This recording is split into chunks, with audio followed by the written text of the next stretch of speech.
Baik. Assalamualaikum warahmatullahi wabarakatuh. Alhamdulillahi rabbil alamin, wassalatu wassalam ala asyrafil anbiya'i wal mursalin sayyidina Muhammad wa ala alihi wa sahbihi ajma'in, amma ba'd. Terima kasih DJ Mizi yang bahagia, lebih rancangan Dain, tuan-tuan dan puan, para pendengar yang dirahmati Allah sekalian. Alhamdulillah, kita syukur kepada Allah Subhanahu wa taala, dengan izin dan kehendak Allah dapatlah kita meneruskan pengajian kita on air. Mudah-mudahan apa yang kita sama-sama kongsi memberi sikit sebanyak faedah dan menambahkan pengetahuan agama kita, insya-Allah. Kita masih lagi membicarakan tentang ayat yang ke-8 surah Al-Baqarah. A'udzu billahi minasyaitonir rajim. Wa minan nasi man yaqulu amanna billahi wa bil yawmil akhir wa ma hum bimu'minin. Ayat ke-8 surah Al-Baqarah. Seperti mana pernah kita jelaskan dalam siri-siri yang lampau, bahawa Al-Quran ini terbahagi kepada 114 surah, dan 114 surah ini terbahagi kepada dua bahagian. Satu bahagian dipanggil As-Surah Al-Makkiyah, surah-surah yang turun di Mekah sebelum Nabi berhijrah ke Madinah. Dan kebanyakan surah-surah yang Makkiyah ni berkitar menerangkan akidah, memperkukuhkan akidah, berhujah untuk akidah, memberi perumpamaan untuk menjelaskan dan mengukuhkannya, dan huru-hara hari kiamat. Ada sebanyak 86 surah yang turun sebelum hijrah atau turun di Mekah ni. Bahagian yang kedua adalah surah-surah yang turun di Madinah ataupun Al-Madaniyah, yang turun selepas hijrah Nabi ke Madinah ataupun turun di Mekah selepas pembukaan kota Mekah pada tahun yang ke-8 Hijriah. Dan surah-surah Madaniyah ni banyak disebutkan syariat, menjelaskan hukum halal haram. Dan bilangan surah Madinah ni adalah sebanyak 28 surah. Jadi 86 campur 28 jadi 114. Antara surah-surah Madaniyah, surah yang kita nak bicarakan, yang kita nak tafsirkan ni adalah suratul Baqarah. Kalau ikut susunan suratul Baqarah ini dalam Al-Quran, dia nombor 2 lepas Fatihah. Tapi kalau ikut dia turun di Madinah, dia nombor 1. Kalau kita nak ikut susunan dengan turun tu berbeza. Surah yang turun, kalau susunan turun tu lain, susunan yang dalam Quran lain. Contohnya, kalau ikut masa Al-Quran turun, kita dapati suratul Baqarah, surah pertama turun di Madinah kepada Rasulullah SAW, sebanyak 286 ayat. Nombor 2 turun lepas Baqarah, surah Al-Anfal, banyak 75 surah ayat yang turun di Madinah menerangkan peperangan Badar. Surah Ali Imran, banyak 200 ayat. Surah Al-Ahzab, banyak 73 ayat. Surah Al-Mumtahanah atau Al-Mumtahinah, sebanyak 13 ayat. Surah An-Nisa, ayat 176 ayat. Surah Iza Zulzilatil Ardu, yang sebanyak 8 ayat. Al-Hadid, banyak 29 ayat. Surah Muhammad, sebanyak 38 ayat. Surah Ar-Ra'du, 43 ayat. Surah Ar-Rahman, 78 ayat. Al-Insan, 31 ayat. At-Talaq, 12 ayat. Al-Bayyinah, 8 ayat. Al-Hashr, 24. An-Nur, 64 ayat. Al-Hajj, 78 ayat. Al-Munafiqun 11 ayat. Al-Mujadilah atau Mujadalah 22 ayat. Al-Hujurat 18 ayat. At-Tahrim 12 ayat. At-Taghabun 18 ayat. As-Saff 14 ayat. Al-Jumu'ah 11 ayat. Al-Fath 29 ayat. Al-Ma'idah 20 ayat. At-Taubah 29 ayat. An-Nasr Zaja An-Nasrullah 3 ayat. Ini 28 surah yang turun di Madinah. Susunan ini kita dapat daripada Az-Zarkashi yang meninggal tahun 794 Hijriah. Dalam kitabnya yang bernama Al-Burhan fi Ulumil Quran. Az-Zarkashi ini dia seorang karang satu kitab nama Al-Burhan. Dia ni meninggal tahun 794 Hijriah. Dialah yang menjelaskan surah Makkiyah, surah Madaniyah ni untuk pengetahuan kita. Jadi kita susunan dalam Quran tu lain. Al-Baqarah, Ali Imran kan, tapi yang ni Al-Baqarah, Al-Anfal. Jadi Al-Anfal tu cerita peperangan Badar tahun yang kedua Hijriah. Al-Baqarah ni nama dia Al-Baqarah sebab ada pengkisahan sapi betina Bani Israel dalam ayat 67 sehingga 73 surah Al-Baqarah. Sebenarnya dalam Quran ni, dalam Baqarah ni banyak tajuk-tajuk yang penting, tapi Allah yang memberi wahyu kepada Nabi Muhammad untuk menamakan surah ini dengan suratul Baqarah. Jadi Nabi ikut arahan saja, dan para sahabat mencatatkan benda ni dalam buku Al-Quran tu sampailah kepada kita lah ni, walaupun dah 1400 tahun, tapi kita tetap namakan dia surah Al-Baqarah kerana ada sempena dia pengkisahan sapi betina Bani Israel dalam ayat 67 hingga 73 surah Al-Baqarah. Al-Baqarah ni ada 286 ayat daripada 6,236 ayat. Ada 6,221 perkataan daripada 77,943 perkataan. Ada sebanyak 25,500 huruf daripada 323,000 huruf lebih. Yang ni Ibn Katsir tolong bilang kepada kita, kita nak info tentang apa perkataan dan huruf dalam surah Al-Baqarah ni. Kemudian dia bawa berita kepada kita daripada Abu Hurairah yang diterbitkan oleh Imam Tirmizi, dan Imam Tirmizi kata hadis ni dhaif, iaitu likulli syai'in sanamun wa inna sanama al-Qur'ani suratul Baqarah wa fiha ayatun hiya sayyidatu ayil Qur'an hiya ayatul kursi. Maksud hadis ni, setiap benda ada bunggul, dan sungguhnya bunggul Al-Quran ini adalah surah Baqarah. Di dalamnya ada satu ayat merupakan penghulu segala ayat-ayat Quran, iaitu ayat kursi. Dalam Al-Baqarah tu ada ayat Al-Kursi, Allahu la ilaha illa huwal hayyul qayyum. Hadis ni dikatakan dhaif oleh Tirmizi. Maksud bunggul ni bikulli syai'in sanam. Sanam dan sinam dua bahasa, boleh baca sanam, boleh baca sinam. Bunggul ni bunggul unta. Di padang pasir, orang Arab mereka guna unta untuk perjalanan meredah padang pasir.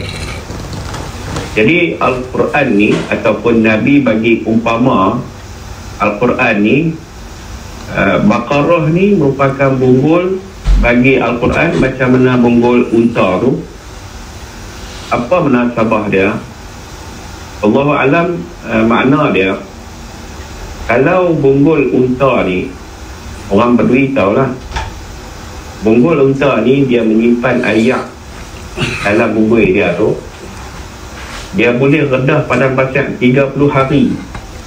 Dia boleh jalan di padang pasir tu tanpa ayak. Dia guna ayak yang ada dekat bubur dia. Apa kaitan dengan Al-Quran ni? Nak habaq Baqarah macam mana dia menyelamatkan unta selama 30 hari, tak perlu pada ayak. Begitu juga Al-Quran ni, dia boleh menyelamatkan kita.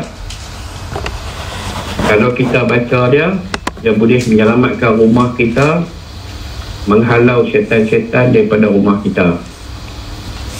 Ada hadis-hadis yang diceritakan, tapi hadisnya dhaif, yang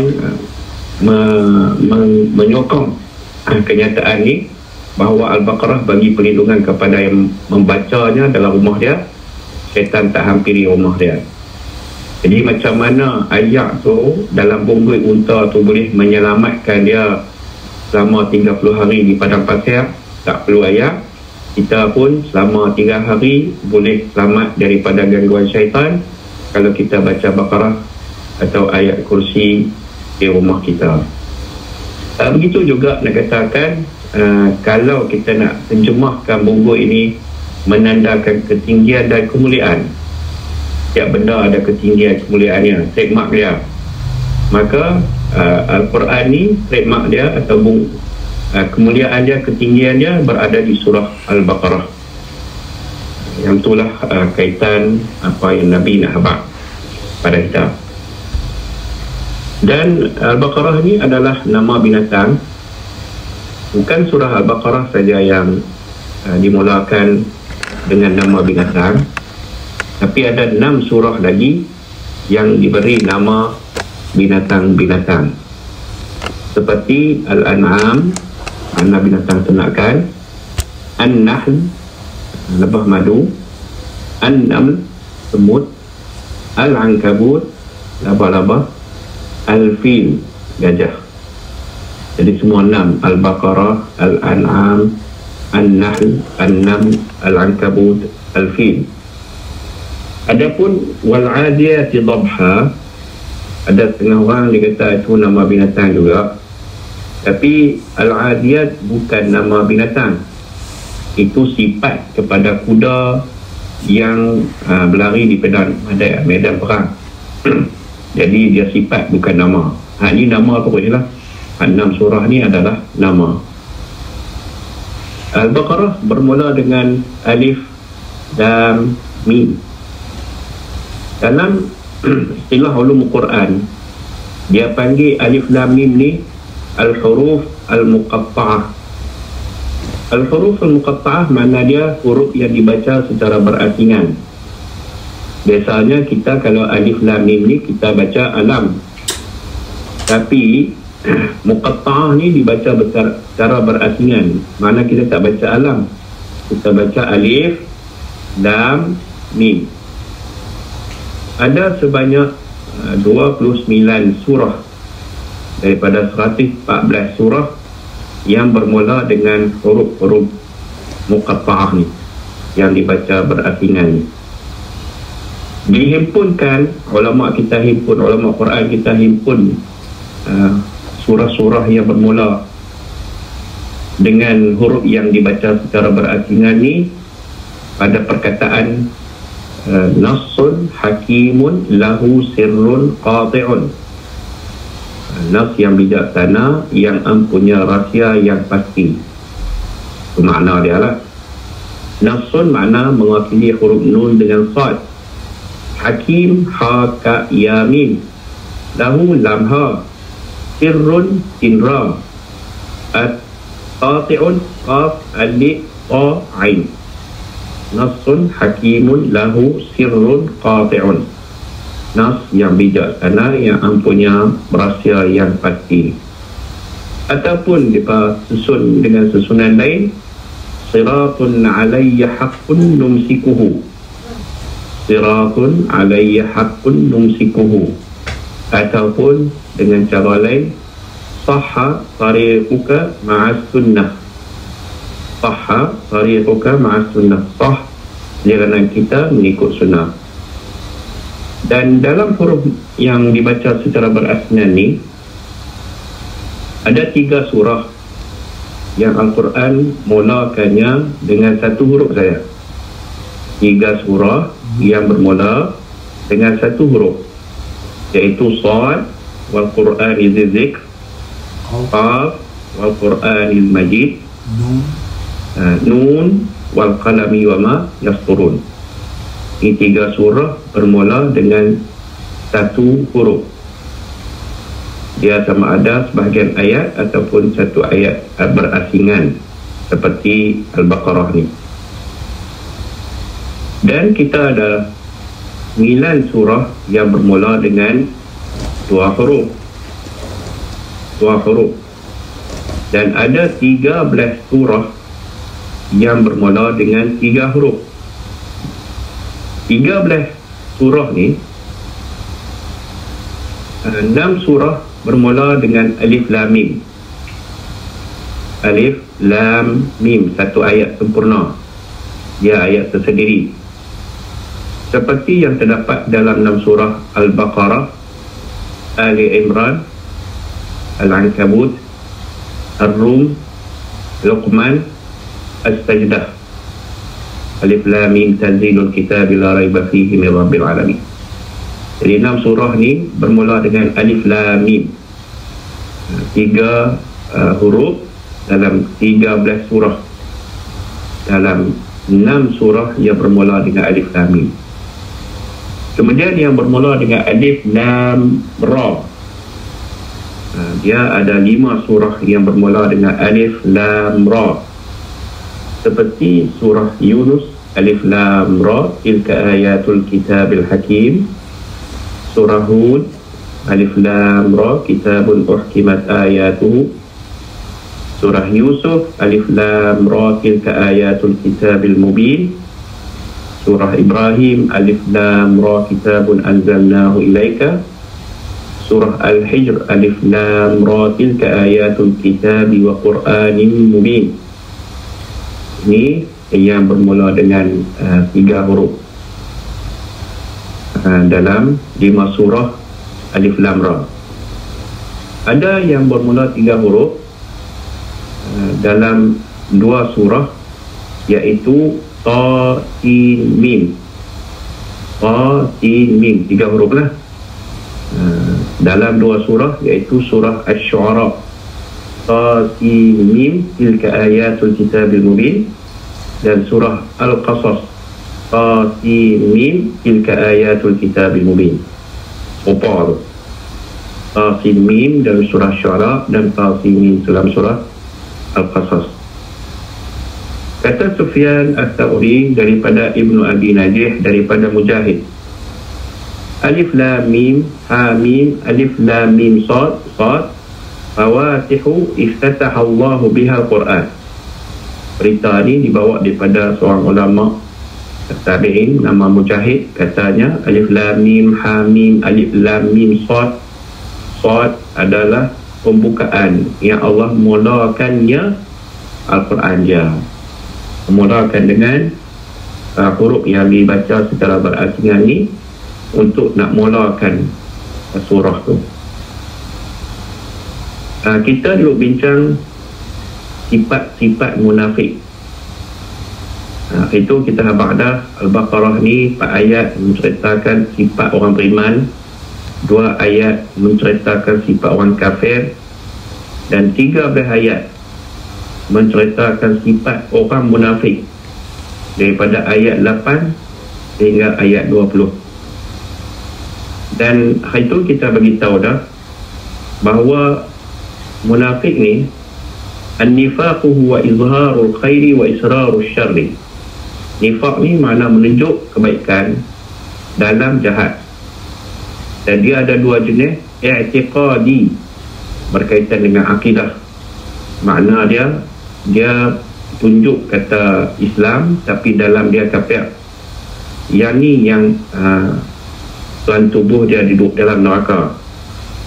Wa amali, dan ada munafik amalan, iaitu dia buat kerja-kerja munafik, tapi dalam dia Islam, tapi dosa dia besar agaklah, dia dikira min akbariz dzunub.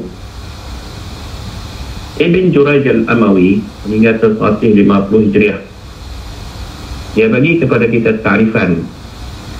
Dia kata al-munafiqu yukhalifu qawlahu fi'lahu wa sirruhu alaniyatahu wa madkhaluhu makhrajahu wa mashhaduhu maghibahu. Makna dia, orang munafik ni kata-kata dia lain daripada perbuatan dia. Dia kata indah, tapi perbuatan dia tak pernah mana. Anda cakap bohong lah. Dan apa yang tersembunyi dalam dia lain daripada apa yang dinyatakan. Apa yang dia masa berada dengan orang lain, masa dia keluar lain, masa dia berada dengan orang lain, masa dia tak ada lain. Anak dia masa duduk depan orang dia tunjuk hebat, masa dia duduk sorang-sorang dia lain. Yang Allah sifatkan wa iza khalau ila syayatinihim qalu inna ma'akum innama nahnu mustahzi'un. Bila duduk dengan orang beriman dia tak tunjuklah hebat, alim, kamil, tapi bila dia duduk sunyi-sunyi dengan syaitan dia jadi jahat. Surah yang dikatakan Makkiyah ni, kita ambil contoh seperti surah Hud, turun di Mekah. Allah sebut di situ beberapa kaum yang kufur dengan Allah, lalu Allah menurunkan azab ke atas mereka. Ini contoh surah yang turun Mekah, 86 surah tu. Tuhan turun untuk nak habaq apa? Nak habaq kata orang yang terdahulu ni, bila mereka tak percaya kepada Nabi Rasul kami turun bala azab kepada kaum-kaum tu. Seperti yang diceritakan Nabi Shu'aib, dia habaq, wa ya qaumi la yajrimannakum shiqaqi an yusibakum mithla ma asaba qauma Nuh aw qauma Hud aw qauma Salih wa ma qauma Lut minkum biba'id. Dalam surah Hud ayat 89. Wahai kaumku, janganlah kamu bersalahan dengan aku ni, nanti kamu akan ditimpa apa yang ditimpa oleh kaum Nuh, kaum Hud, kaum Saleh, dan kaum Lut tidak jauh daripada kamu. Jauh di sini sama ada jarak ataupun masa. Nabi Shu'aib dia duduk di kawasan Madian. Lut ni duduk di kawasan Laut Mati Jordan. Madian dengan Jordan ni tak jauh lah dari segi jarak perjalanan tu. Dan dari segi masa pun, Nabi Lut lahir tahun 1950 sebelum Masihi, meninggal tahun 1870 sebelum Masihi. Nabi Shu'aib lahir 1600 sebelum Masihi, meninggal 1490 sebelum Masihi. Mana beza 190 tahun antara kematian Nabi Lut dengan Nabi Shu'aib, kelahiran Nabi Shu'aib. Jadi tak jauh mana lah.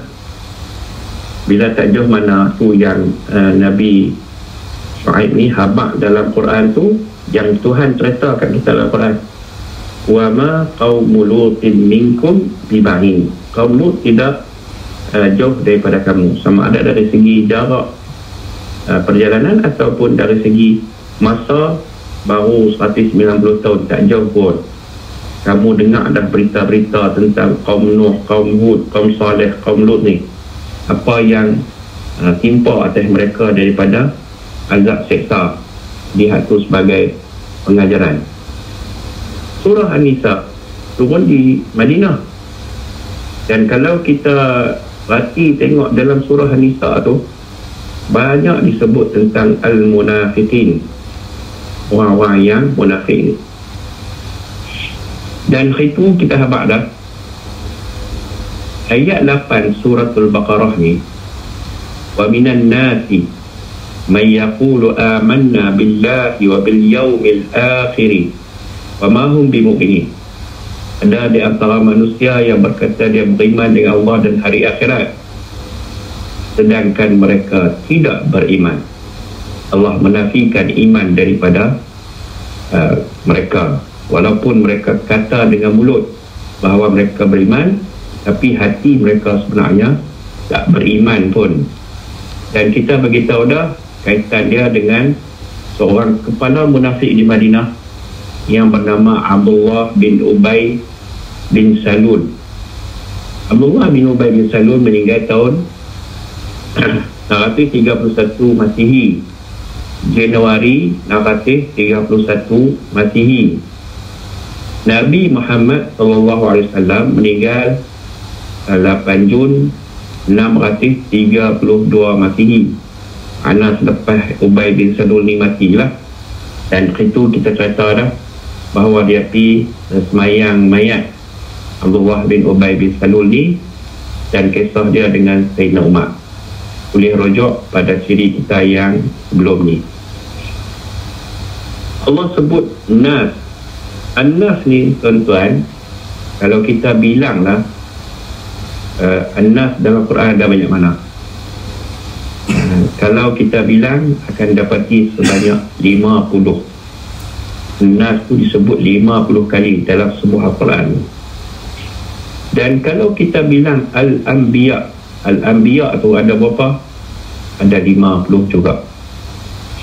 Makna kalau Nabi Muhammad, seorang yang buta huruf, kalau dia yang mereka Quran ni, dia baca pun tak erti, menulis pun tak boleh, bagaimana dia nak kira-kira An-Nas sampai 50, Al-Anbiya sampai 50 nak bagi sama?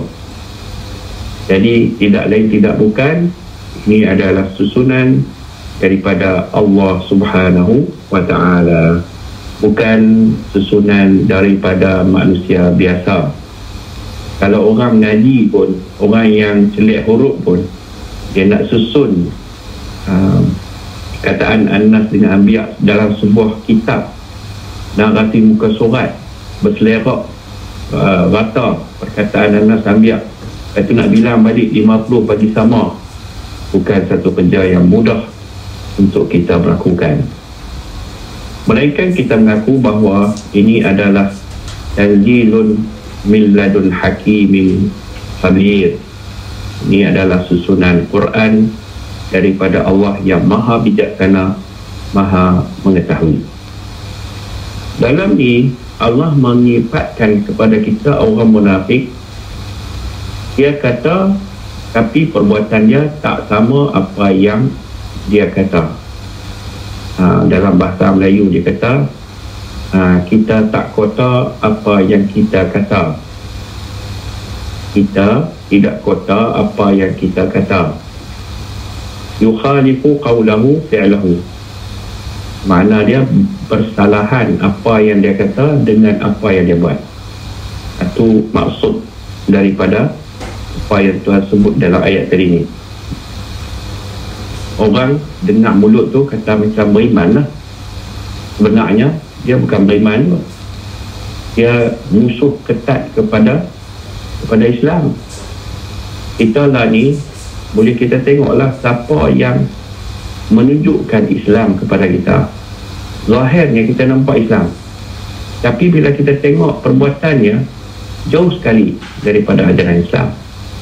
Dia cakap bohong, bila pegang amanah dia pecah amanah, dia mencuri, bila dia janji tak tepat janji, bila dia musuh dengan ketat dengan seseorang, tidak ada maaf bagimu, tidak ada toleransi, tidak ada persaudaraan dalam urusan dia dengan sama manusia, tambah-tambah sesama agama, dia bunuh dan sebagainya. Jadi kita boleh tengoklah siapa yang mengaku Islam tapi perbuatannya tidak menunjukkan Islam, boleh nampak lah. Jadi Allah Subhanahu Wa Taala dah kata dalam surah Baqarah tu lah, abang nak kenal orang munafik ni, tengok kata dia sama tak dengan perbuatan dia. Kemudian mereka ni tipu, yukhadi'una Allah walladzina amanu. Mereka tipu Tuhan, mereka tipu orang beriman. Lepas tu salam dua muka. Dia kata, wa idza qila lahum aminu kama amanna qalu anu'minu kama amana sufaha. Mereka ni ada penyakit hati, fi qulubihim maradun. Mereka ada buruk sangka kepada orang Islam. Mereka ada tamak halubah mengikut hawa nafsu. Mereka ada kebodohan. Ala innahum humus sufaha. Mereka lah yang bodoh. Mereka pakat dengan orang kafir. Kan kita tengok dalam perang Uhud, banyaklah perang-perang hak yang Allah sebut dalam Quran tu. Mereka pada mulanya pakat dengan Nabi Muhammad.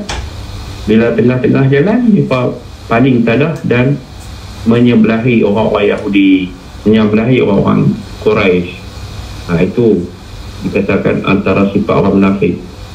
Lari dari medan perang, menunjuk-nunjuk dalam perbuatan mereka, riak dalam bahasa kita, seperti yang Allah cerita dalam surah An-Nisa ayat 38, walladzina yunfiquna amwalahum ria'an nas wa la yu'minuna billahi wa la bil yawmil akhir wa man yakunish syaitanu lahu qarinan fasa'a qarina.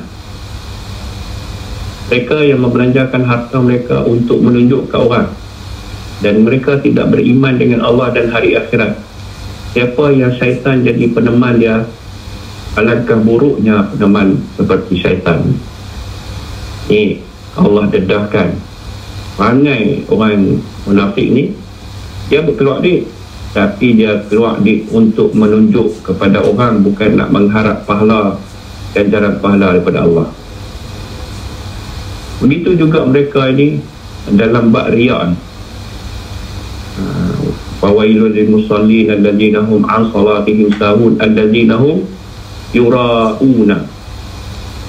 Dalam surah Nisa juga Allah dedahkan mereka ni dalam ayat 142. Innal munafiqina yukhadi'una Allah wa huwa khadi'uhum. Innal munafiqin, sungguhnya orang munafik, yukhadi'una Allah, mereka tipu Allah, wa huwa khadi'uhum, Allah akan balas tipu daya mereka ni. Wa idza qamu ila shalah qamu kusala. Nak tahu orang munafik ni, bila dia nak sembahyang tu dan dia nak tunjuk Islam, benarnya dia bukan Islam pun, tapi bila orang sembahyang dia nak tunjuk dia Islam, dia orang sembahyang, dia sembahyang samalah, tapi bila dia nak pergi sembahyang tu qamu kusala, bangun dalam keadaan malas. Yura'unan nas, nak tunjuk kat orang dia sembahyang. Fala yazkuruna Allah illa qalila, sedangkan mereka tak ingat pada Allah sikit pun. Tu makna dia, zikir mereka pun kurang, malas nak melakukan ibadat. Bakhil, lupa Allah, menyenderkan kata-kata Allah, duduk bersama orang yang menyender kata-kata Allah, memudaratkan orang beriman dengan melakukan perkara-perkara yang tunjuk macam seolah baik, tapi daripada situ merosakkan. Macam mana mereka bina masjid tirar, mereka buat masjid, tapi masjid itu bukan untuk nak menyatu padukan umat Islam, tetapi untuk memecah belahkan umat Islam. Dan mereka melakukan kerosakan ataupun perpecahan antara orang Islam, menaburkan fitnah di kalangan mereka, menggunakan segala khilaf ataupun perselisihan pendapat untuk memberikan orang Islam ni bergaduh, lakukan kerosakan di atas muka bumi. Wa idza qila lahum la tufsidu fil ardi qalu innama nahnu muslihun ala innahum humul mufsidun. Tuhan habaq dah kat mereka, kata mereka nak buat baik, tapi sebenarnya mereka melakukan kerosakan di atas muka bumi, bukan melakukan kebaikan. Mereka usaha untuk menjatuhkan orang beriman. Mereka mereka-reka cerita untuk melakukan propaganda ataupun memecah belahkan antara orang Islam sesama mereka. So Allah kata humul adu qatalahumullahu anna yufakun. Mereka lah musuh sebenar. Allah laknat mereka di mana saja mereka berada. Dalam suratul Munafiqun ayat keempat. Mereka ni tak suka jihad. Mereka suka kalau tak keluar. Sesama mereka pesan-memesan untuk tidak buat kebaikan dan melakukan kejahatan. Tipu orang beriman.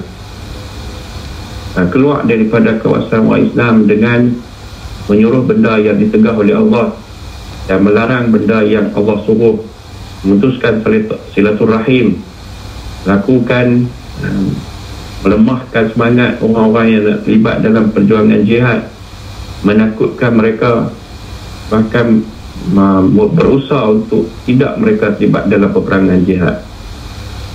Allah sebut dalam surah An-Nisa ayat 61, ra'aital munafiqina yasudduna 'anka sududa. Engkau tengok orang munafik ni, mereka menghalang dan berpaling tadah dengan sesungguhnya berpaling tadah, tidak mengikut Rasulullah dan menyikat ke jalan untuk orang Islam ni nak melakukan kebaikan. Dan mereka ni apa yang tersimpan dalam diri mereka tu dapat dizahirkan dengan melakukan macam-macam usaha untuk menjatuhkan Islam. Mereka sungguh-sungguh musuh dengan Rasulullah dan orang Islam, melakukan maksiat, tidak kembali kepada kebenaran, melakukan keta'asuban dengan kebatilan dan dosa. Al-Quran tidak memberi sikit manfaat kepada mereka, walaupun Quran itu adalah penerangan, hidayah, petunjuk ke jalan yang baik, tapi mereka seolah tidak dapat sikit pun manfaat daripada isi kandungan Al-Quran. Bahkan Al-Quran ini menjadi bertambah dosa bagi mereka atas dosa yang sedia ada. Sebab mereka sepatutnya Al-Quran ini bila kita baca mendapat pahala dan diganjarkan kepada 10 kali ganda. Tetapi oleh kerana mereka baca Al-Quran sikit pun tak bagi manfaat kepada mereka, jadi Al-Quran itu melaknati mereka. Bertambahlah dosa mereka tu dengan Al-Quran duk laknat atas mereka ni. Wal'ayazubillah.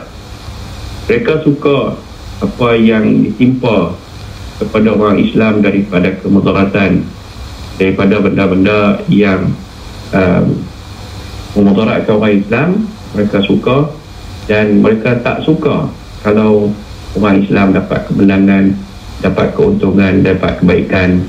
Itulah sifat-sifat yang Allah dedahkan kepada kita di dalam Al-Quran tentang sifat-sifat orang yang munafik ni.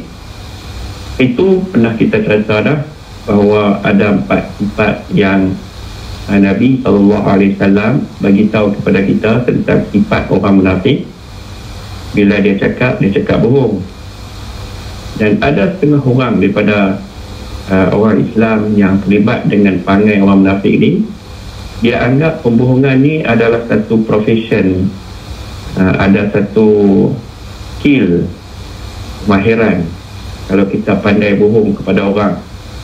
Jadi dalam Islam, bohong ni adalah satu dosa besar. Halo? Ya, ada. Ya. Jadi dosa, melainkan 3 keadaan saja dibenarkan kita bohong. Dalam peperangan, dalam mendamaikan antara orang bergaduh, dan rahsia suami isteri. 3 benda tu aja yang kita boleh cakap bohong. Selain daripada tu, dikira berdosa kalau kita cakap bohong. Jadi kita jangan terpengaruhlah siapa duk ajak kita untuk kita ada skill dalam melakukan pembohongan, kita tolak sebab Islam tak ajak kita bohong orang. Betul. Islam ajak kita untuk cakap benar. Kemudian bila dia diberi amanah, dia pecah amanah. Katalah orang bagi kat dia amanah 20,000, tolong Ustaz sampai benda ni kat Fizi. Ni duit saka ke apa kan. Dia ambil duit tu masuk poket dia. Ini sifat orang munafik. Kemudian bila dia janji, dia urut janji. Bila dia bergaduh, dia takkan dalam pergaduhan tu. Itu sifat-sifat orang yang beriman, yang munafik, yang Allah dedahkan benda ni menerusi Al-Quran dan hadis Nabi SAW. Jadi mudah-mudahan apa yang telah kita sampaikan ini memberi sikit sebanyak suntikan agama kita daripada Allah Subhanahu Wa Taala, supaya kita mengelak daripada sifat-sifat orang munafik.